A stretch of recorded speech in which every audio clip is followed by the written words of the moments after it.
నమస్కారం, news vision కు స్వాగతం. ప్రధానమంత్రి నరేంద్ర మోడీ తన పదవికి రాజీనామా చేశారు. ఈ మేరకు రాష్ట్రపతి ద్రౌపది ముర్ముకు రాజీనామా లేఖను సమర్పించగా ఆమె మోదీ రాజీనామాకు ఆమోదం తెలిపారు. కొత్త ప్రభుత్వం ఏర్పాటు చేసే వరకు మోదీని ఆపద్ధర్మ ప్రధానిగా ఉండాలని కోరారు. ఇదిలా ఉండగా ఎన్డీఏ కూటమి 294 ఎంపీ సీట్లు సాధించుకున్న సంగతి తెలిసిందే.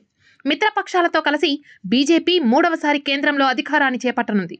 ఇక జూన్ 8న ప్రధానమంత్రిగా మోదీ ప్రమాణ స్వీకారం చేయనున్నట్లుగా తెలుస్తోంది.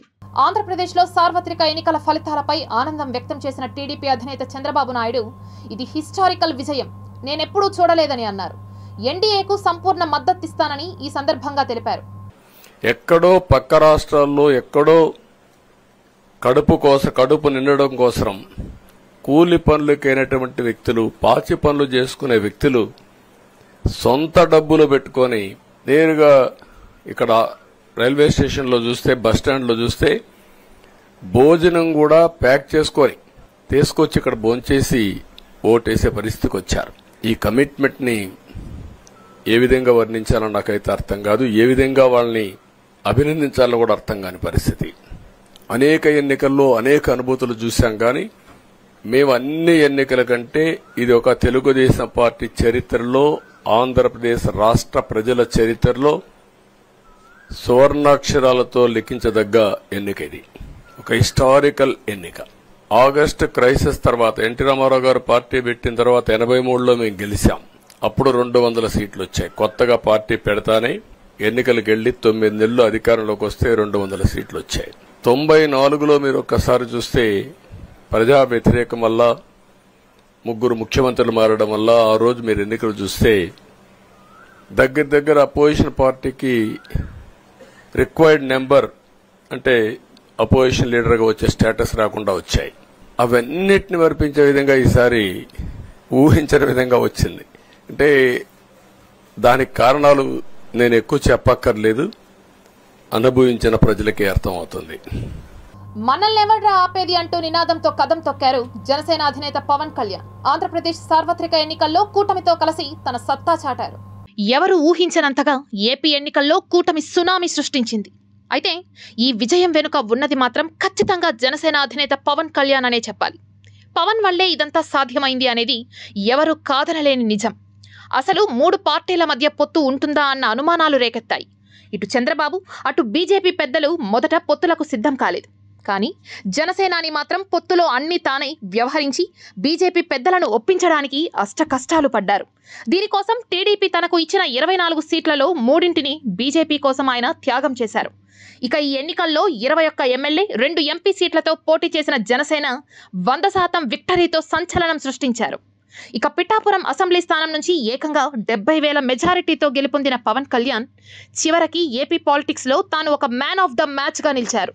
ఆంధ్రప్రదేశ్ అసెంబ్లీ ఎన్నికల ఫలితాల నేపథ్యంలో టీడీపీ కూటమి రికార్డు స్థాయిలో స్థానాలను గెలుచుకుంది. ఊహించిన దానికంటే ఎక్కువ స్థానాలను టీడీపీ కూటమి గెలుచుకోవడంలో అనేక అంశాలు తోడ్పడ్డాయి. ముఖ్యంగా పవన్ కళ్యాణ్ కూటమిలో చేరడం, అలాగే కేంద్రంలో అధికారంలో ఉన్న బీజేపీ పార్టీ తోడవడం, ఇలాంటి అనేక కారణాలు చాలానే ఉన్నాయి. అయితే వైఎస్ఆర్సీపీ ఇంత భారీ ఓటమిని చవిచూడడానికి కూడా కారణాలు లేకపోలేదు. అయితే అవేంటో ఓసారి చూద్దాం. జగన్మోహన్ రెడ్డి ఇలా భారీగా ఓడిపోవడానికి గల కారణాల్లో మొదటిగా వెనుకబడిన తరగతుల గురించి దృష్టిలో పెట్టుకుని ఆయన వ్యవహరించిన విధానాలు తీవ్ర విమర్శలను ఎదుర్కొనేలా చేశాయి. అదేవిధంగా ఒకేసారి అసెంబ్లీ, లోక్సభ స్థానాలకు సంబంధించి అభ్యర్థులను ఎంపిక చేసే విధానంలో కూడా ఆయన వ్యూహం వర్కౌట్ కాలేకపోయింది. ముఖ్యంగా కొన్ని స్థానాల్లో ఆయన సిట్టింగ్ ఎమ్మెల్యేలను కాదని కొత్త వారికి చోటు ఇవ్వడం లాంటి అనేక విషయాలు కూడా ఆయన ఓటమిలో కారణమైంది. 14 ఎంపీలు అలాగే 37 మంది ఎమ్మెల్యేలను ఆయన మార్చారు. ఇక మరోవైపు చంద్రబాబు నాయుడుపై వచ్చిన సానుభూతి కూడా ఈ ఓటమికి కారణమవ్వచ్చు. 2023 సెప్టెంబర్ నెలలో స్కిల్ డెవలప్మెంట్ కార్పొరేషన్కి సంబంధించిన ఆరోపణలపై ఆయనను అరెస్టు చేయడంతో చంద్రబాబుపై ప్రజల్లో కాస్త సానుభూతి సెంటిమెంట్ ఏర్పడింది. ఇక మరో విషయానికి వస్తే కుల రాజకీయాలకు సంబంధించి కూడా వైఎస్ఆర్సీపీకి పెద్ద ఎదురు దెబ్బ తగిలిందనే చెప్పవచ్చు. కమ్మ, కాపు ఓట్లను గెలుచుకోవడంలో వైఎస్ఆర్సీపీ భారీగా ఫెయిల్ అయింది. ఇలా అనేక కారణాలు ఒక్కొక్కటిగా వైఎస్ఆర్సీపీ పతనానికి దోహదం చేసింది. ఇక చివరిగా అసెంబ్లీలో ప్రతిపక్ష హోదాకు కావాల్సిన కనీసం 18 స్థానాల్లో కూడా విజయం సాధించలేకపోవడంతో వైఎస్ఆర్సీపీ అభిమానులు తీవ్ర నిరాశల్లో ఉన్నారు. ఎన్నికల కౌంటింగ్ సందర్భంగా సహకరించిన ప్రతి ఒక్కరికి కృతజ్ఞతలు తెలిపారు కలెక్టర్ ప్రవీణ్ కుమార్ మరియు ఎస్పీ హర్షవర్ధన్ రాజు. అంతేకాకుండా ఎప్పటికెప్పుడు నేను పొలిటికల్ పార్టీస్తో మీటింగ్ పెట్టడం, కంటెస్టింగ్ క్యాండిడేట్స్తో వాళ్ళ ఏజెంట్స్తో మీటింగ్ పెట్టడం, వాళ్ళు అన్ని విధంగా సహకరించడం, వాళ్ళకి ప్రత్యేకంగా నేను చాలా ధన్యవాదాలు తెలియజేసుకుంటున్నాను. All contesting candidates, all the political parties వాళ్ళ సహకారంతోనే ప్రశాంతంగా జరిగింది. మనకి తెలుసు 2-3 ఇన్సిడెంట్స్ కూడా మన జిల్లాలో జరిగినాయి, కొన్ని ఎఫ్ఐఆర్ అయినాయి, కొన్ని అటువంటి కారణాలు కూడా మన జిల్లాకి కొద్దిగా చెడ్డ పేరు కూడా రావడం జరిగింది. సో నాకు కూడా బాధ కూడా కలిగింది. కానీ ఇప్పుడు ఈరోజు కూడా కౌంటింగ్ తర్వాత కూడా ఏదో ఒక జరుగుతుంది, చాలామంది రివ్యూ చేయడం, ఎలక్షన్ కమిషన్ ఆఫ్ ఇండియా కూడా రివ్యూ చేయడం, కానీ all contesting candidates political party సహకరించడానికి నేను ప్రత్యేకంగా ధన్యవాదాలు తెలియజేసుకుంటూ చాలా పీస్ఫుల్గా ఎక్కడ ఎటువంటి ఇష్యూస్ లేకుండా జరిగింది. సో దీంట్లో పోలీస్ వారు లాస్ట్ 15 రోజుల నుంచి కూడా చాలా కష్టపడ్డారు. సో దీంట్లో పార్టిసిపేట్ చేసిన ప్రతి ఒక్క ఆఫీసర్కి, మెన్ అందరికీ కూడా నా హృదయపూర్వక కృతజ్ఞతలు, అట్లాగే వాళ్ళకి అభినందనలు తెలియజేస్తున్నాను.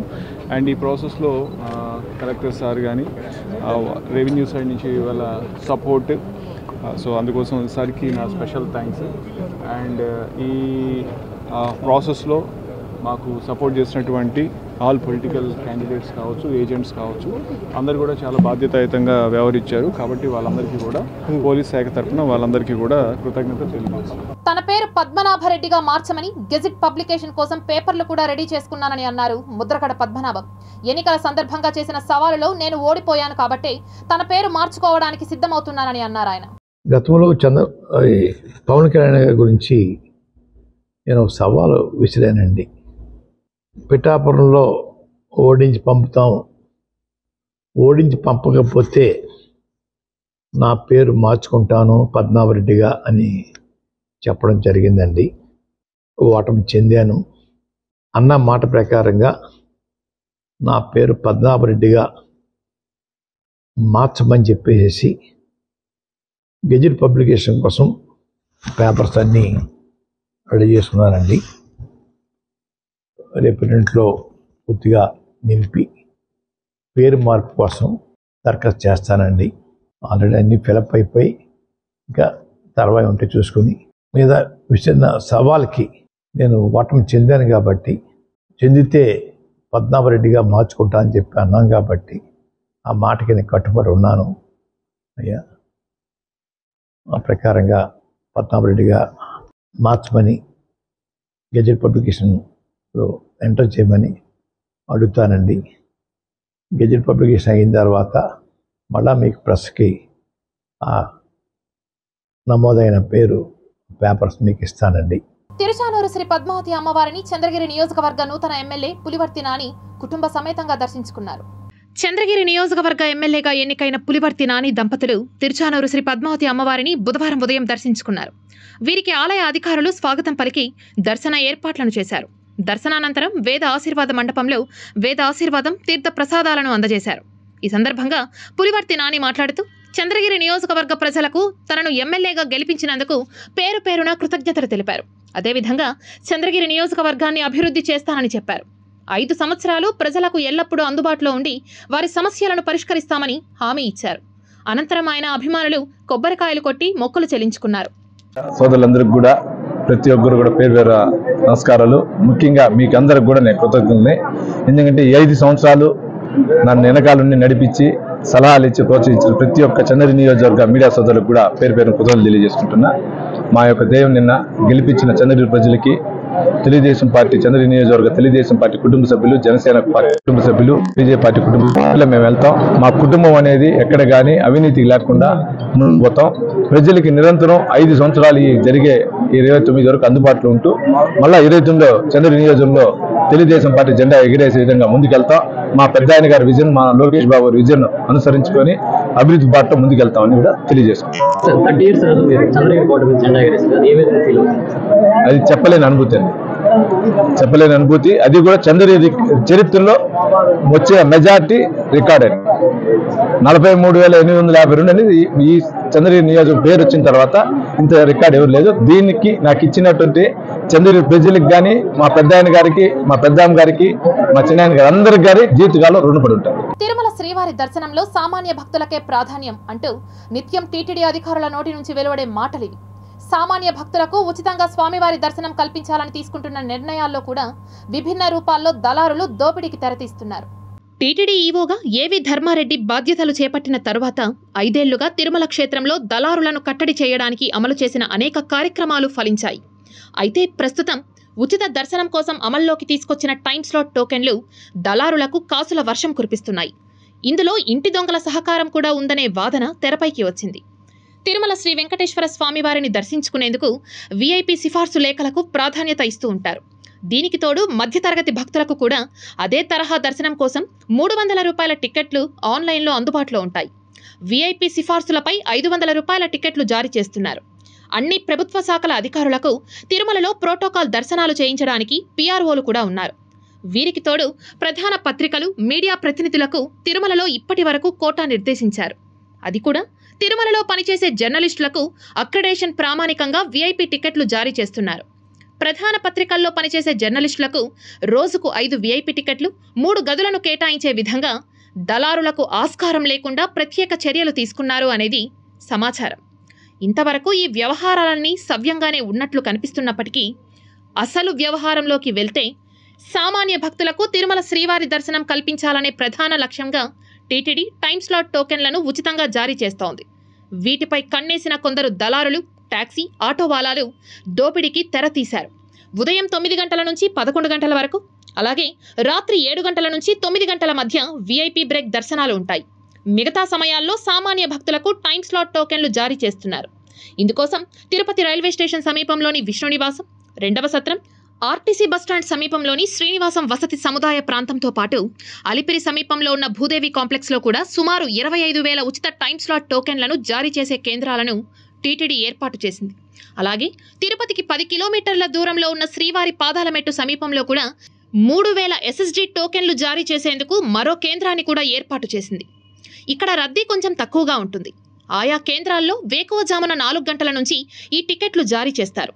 రద్దీ ఎక్కువగా ఉన్న సమయాల్లో పొరుగు రాష్ట్రాలైన తమిళనాడు, కర్ణాటక ప్రాంతాల నుంచి లెక్కకు మించిన సంఖ్యలో వచ్చే భక్తులు ముందు రోజు మధ్యాహ్నం లేదా సాయంత్రం నుంచే క్యూ లైన్లో సేద తీరుతూ టికెట్ల కోసం నిరీక్షిస్తూ ఉంటారు.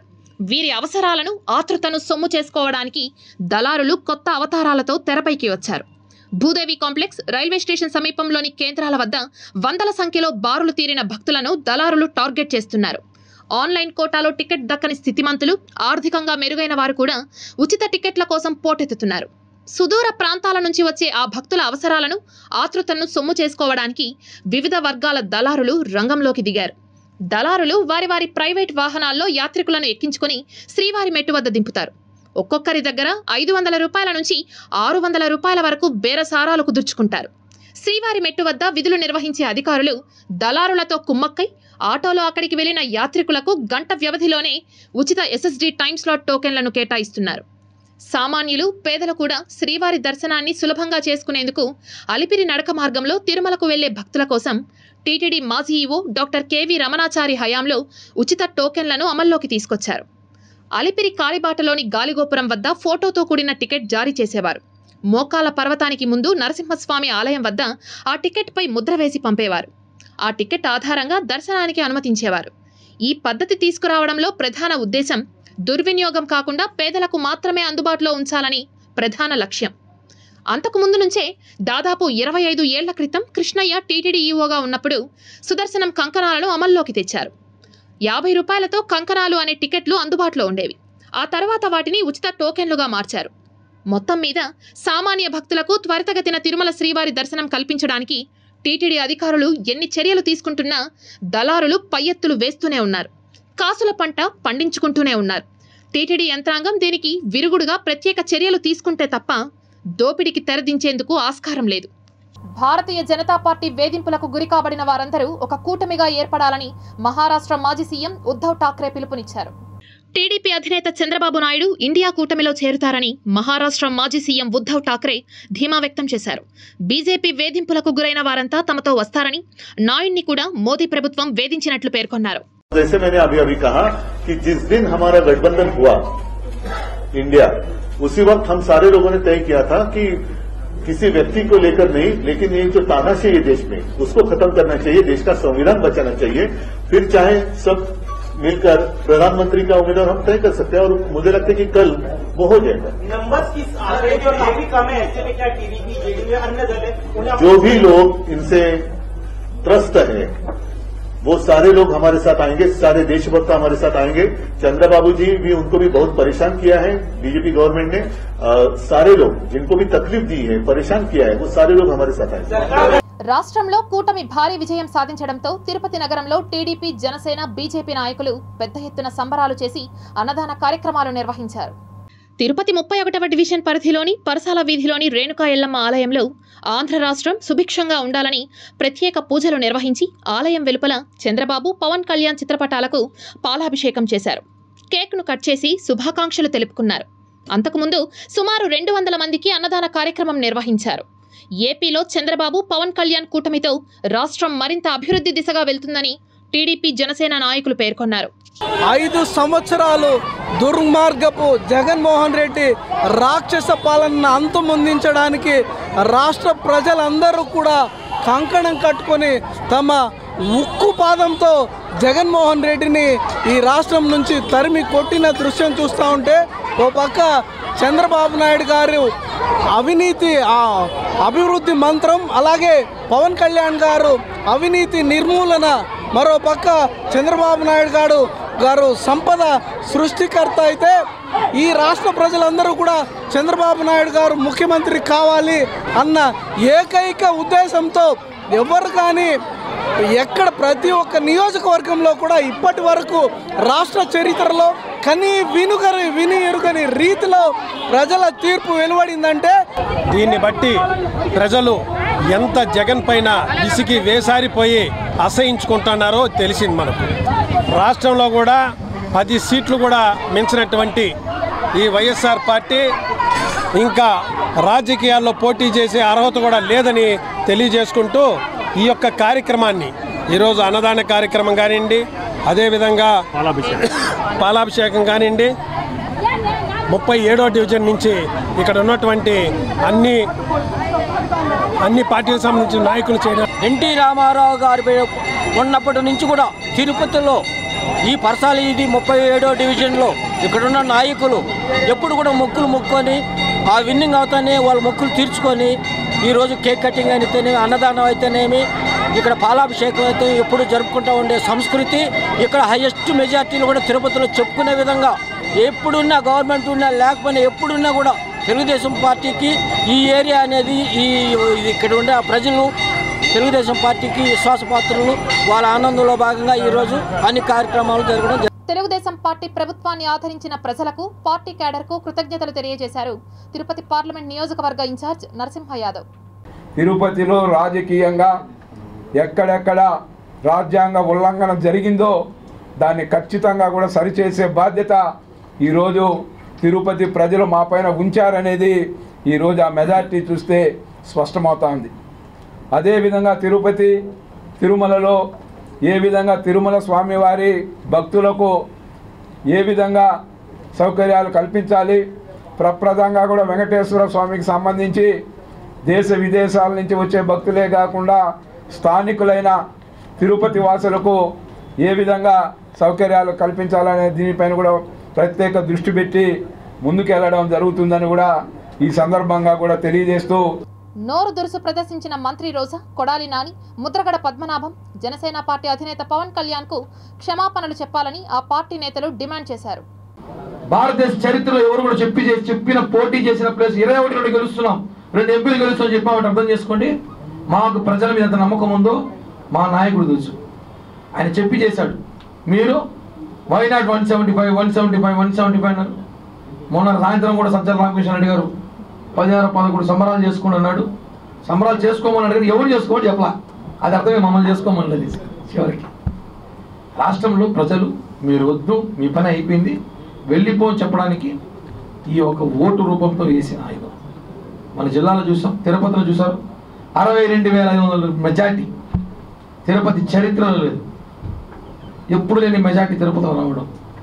చుట్టుపక్కల అన్నీ కూడా 40,000, 30,000, 20,000 ఎక్కడ తగ్గల. ప్రజలు విపరీతంగా చోట్లు వేసారు. అంటే వార్ వన్ సైడ్ అయిపోయింది ఎలక్షన్కి.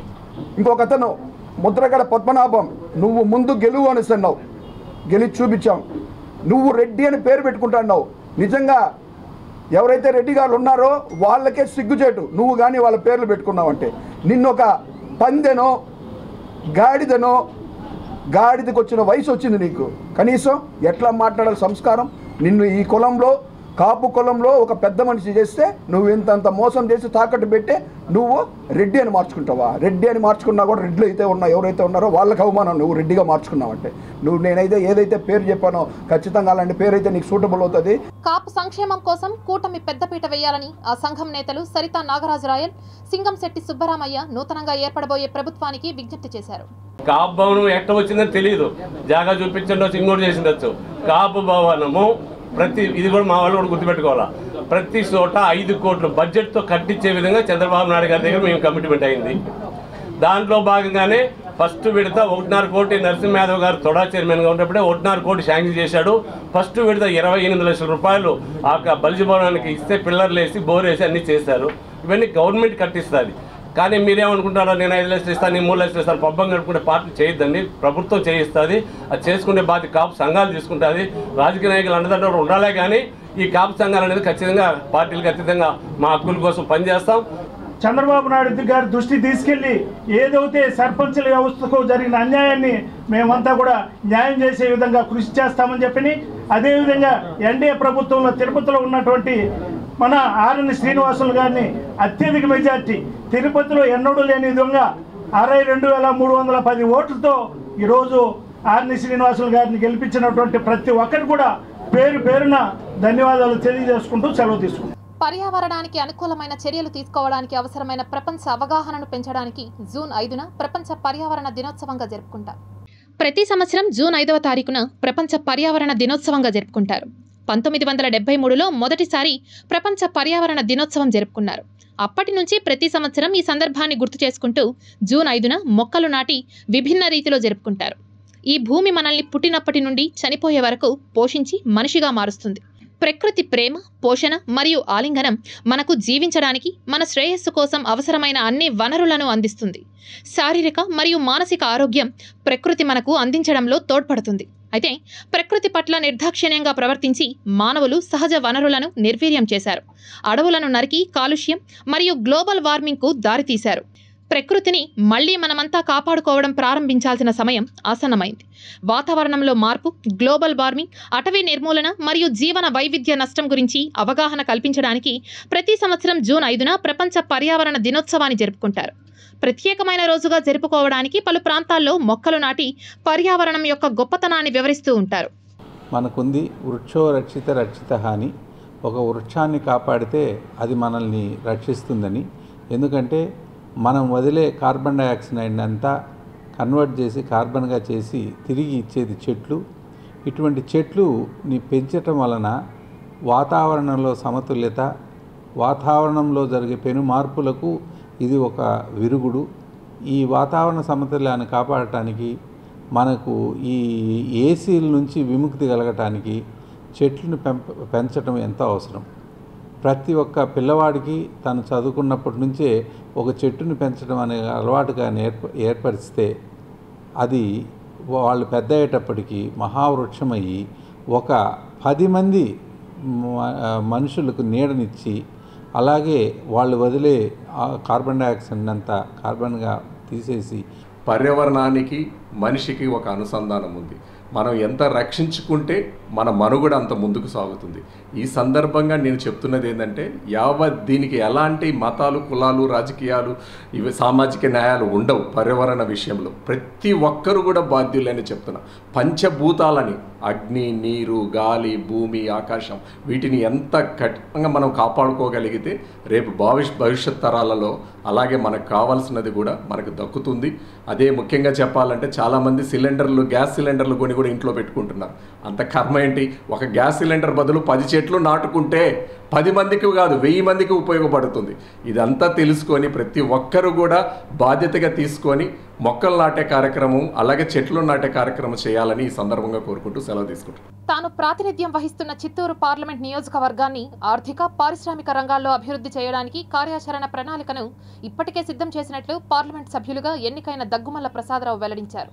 బుధవారం చిత్తూరులో తనను కలిసిన మీడియా ప్రతినిధులతో దగ్గుమల్ల ప్రసాదరావు మాట్లాడారు. అందరికీ పార్లమెంటు నియోజకవర్గ ప్రజలకి పాత్రికేయులకు కూడా కృతజ్ఞత చెప్తున్నాం. ఎందుకంటే వాళ్ళు మేము మాట్లాడిన చాలా చక్కగా ప్రజల్లోకి తీసుకెళ్లారు. ఒక డిజిటల్ అని కాదు, ప్రింట్ అని కాదు, అన్ని మీడియాలు, ఈవెన్ సోషల్ మీడియా వాళ్ళు కూడా ప్రమాణం చేశారు. వాళ్ళందరికీ మరి ఒకసారి నేను కృతజ్ఞతలు చెప్తాను. ఈ సందర్భంగా మీకు తెలియజేయడం ఏంటంటే, మేము ఇచ్చిన హామీలు మేజర్గా విద్యకు సంబంధించి university, graduation colleges, medical colleges చెప్పాం. అలాగే పరిశ్రమలకు సంబంధించి ఎంఎస్ఎంఏ తెచ్చుకుందామని చెప్పాం. వ్యవసాయానికి సంబంధించి ఎక్కడెక్కడైతే కోల్డ్ స్టోరేజ్లు అవసరం, లేకపోతే ఎక్కడైతే మ్యాంగో బోర్డు అవసరం అని మేము చెప్పాం. అలాగే టెక్స్టైల్ వాళ్ళకి సంబంధించి వీలైనంత వరకు చిన్న టెక్స్టైల్ పార్కులు పెట్టుకుందామని చెప్పాం. వీటన్నిటికీ మేము ఇంకా నిలబడి ఉన్నాం. గెలిచిన వెంటనే అయింది మాకు గుర్తొచ్చింది ఏమేమి చేయాలని. ఇక్కడ మేము ఆఫీస్ పెట్టి ఏది ప్రయారిటీలో చేయాలి, ఏది మినిస్ట్రీలో ఇది జరుగుతుంది అని చెప్పి మేము సోర్స్ అవుట్ చేస్తాము. ఆదర్శవంతంగా చిత్తూరు అభివృద్ధికి కృషి చేస్తానని టీడీపీ ఎమ్మెల్యేగా గెలుపొందిన గురజాల జగన్మోహన్ అన్నారు. ఖచ్చితంగా ప్రపంచం చూసే విధంగా నారా చంద్రబాబు నాయుడు గారు ఆంధ్ర రాష్ట్రాన్నే కాదు భారతదేశానికి కూడా కావాల్సిన సలహాలు, సూచనలు, వారు ఈ ఎన్డీఏకి కన్వీనర్ కావడం కూడా మనందరికీ, తెలుగు వాళ్ళకి మరీ ముఖ్యంగా ఆంధ్ర రాష్ట్ర ప్రజలు ఎంతో గౌరవంతో, గర్వంతో తలెత్తుకొని తిరిగే విధంగా మా తెలుగుదేశం పార్టీ అధినాయకులు ఈరోజు ఆ స్థానంలో ఉండడం మనందరికీ కూడా ఎంతో గర్వకారణం.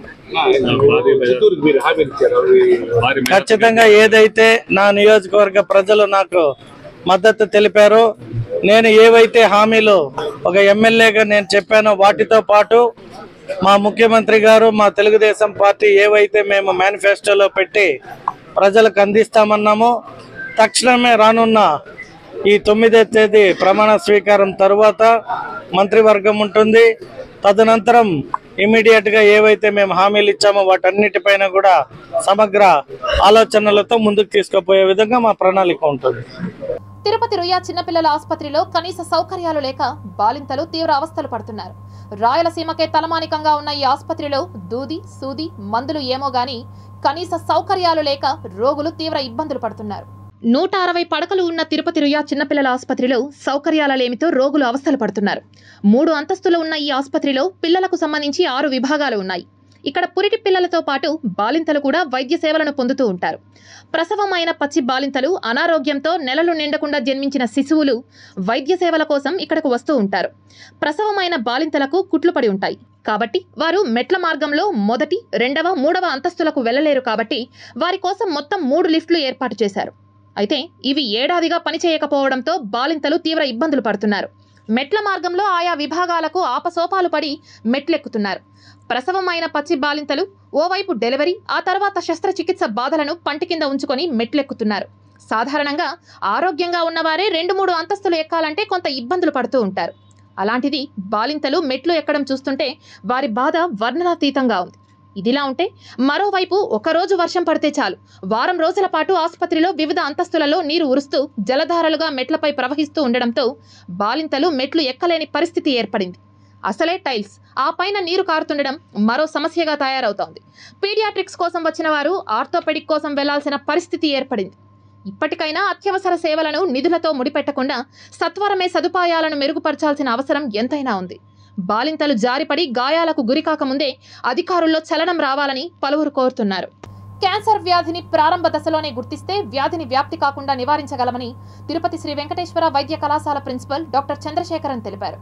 తిరుపతిలోని రుయా చిన్నపిల్లల ఆసుపత్రిలో 3 రోజుల పాటు జరిగే district level cancer screening training ప్రోగ్రాంను చిత్తూరు జిల్లా వైద్య ఆరోగ్య శాఖ, తిరుపతి రుయా హాస్పిటల్ సంయుక్త ఆధ్వర్యంలో బుధవారం ప్రారంభించారు.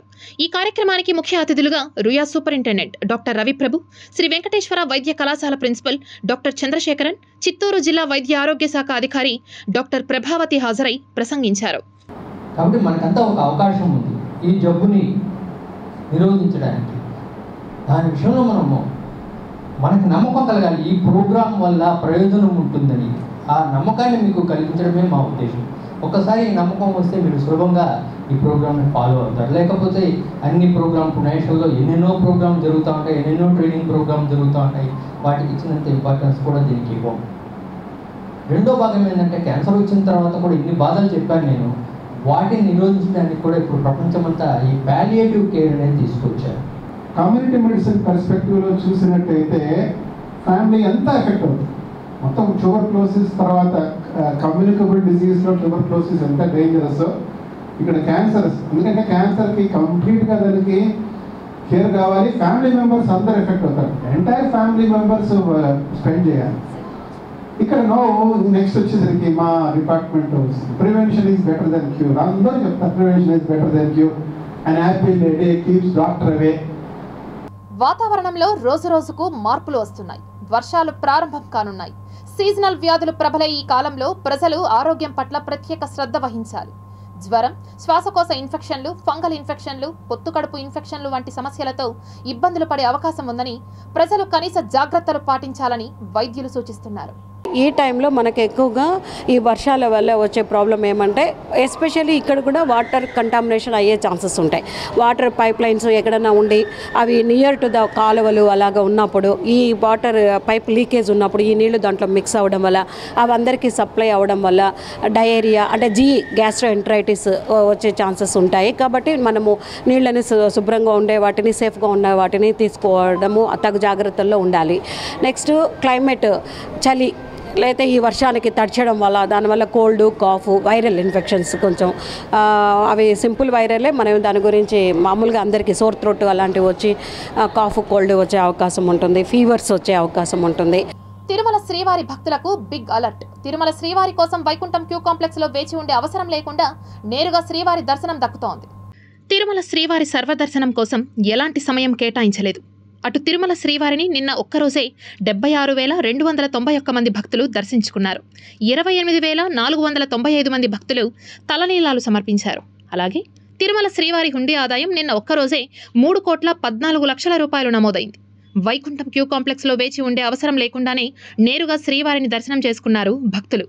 ఇండియా కూటమికి చెందిన నేతలు ఎన్డీఏ కూటమి సునామీలో కొట్టుకుపోయారనే అర్థం వచ్చేలా ఆసక్తికరమైన ఒక వీడియో సోషల్ మీడియాలో వైరల్ అవుతోంది. జాతీయ స్థాయిలో బీజేపీ నేతృత్వంలో ఎన్డీఏ కూటమి, అలాగే కాంగ్రెస్ నేతృత్వంలో ఇండియా కూటమి ఏర్పాటైన సంగతి తెలిసిందే. అయితే తాజాగా జరిగిన సార్వత్రిక ఎన్నికల్లో ఎన్డీఏ దెబ్బకు ఇండియా కూటమిలోని బడా నేతలు కొట్టుకుపోయి చెత్త కుప్పల్లో పడిపోయారని, చెత్తతో పాటు వాళ్లని ఒక్కొక్కరినే ఏరి సంచిలో వేసి మహాత్మా గాంధీకి ప్రధానమంత్రి నరేంద్ర మోడీ ఇచ్చినట్లుగా తెలియజేసే ఆ వీడియో సామాజిక మాధ్యమాల్లో చక్కర్లు కొడుతోంది. వీళ్లంతా గాంధీ పరివారని, వాళ్ల పరిస్థితి ఇలా దీనాతి దీనంగా ఉందని, నీళ్లలో పడి కొట్టుకుపోయి ఒడ్డున పడి ఉన్నారనే విధంగా వ్యంగ్యంగా మోడీ వాళ్ల బొమ్మలతో కూడిన చెత్తను సేకరించిన సంచిని గాంధీకి సమర్పించి, ఇదిగో వీళ్లంతా మీ వాళ్ళు అని చెప్పారన్నట్లు అర్థం స్ఫురించేలా ఆ వీడియో ఉంది. Tirupati gold jewellery and silver merchants association సమాచారం మేరకు తిరుపతి లోకల్ బులియన్ మార్కెట్లో బంగారం, వెండి ధరలు ఇలా ఉంటాయి. 24 క్యారెట్ల అపరంజి బంగారం 10 గ్రాముల ధర 74,200 రూపాయలు. 22 క్యారెట్ల బంగారం 1 గ్రాము ధర 6,646 రూపాయలు. వెండి 1 కేజీ ధర 91,000 రూపాయలు. రీటైల్ వెండి 1 గ్రాము ధర 93 రూపాయలుగా ఉంటుంది. ఈ వార్తలు ఇంతటితో సమాప్తం. సమగ్ర సమాచారంతో న్యూస్ విజన్లో మళ్ళీ కలుద్దాం. అంతవరకు సెలవు. నమస్కారం.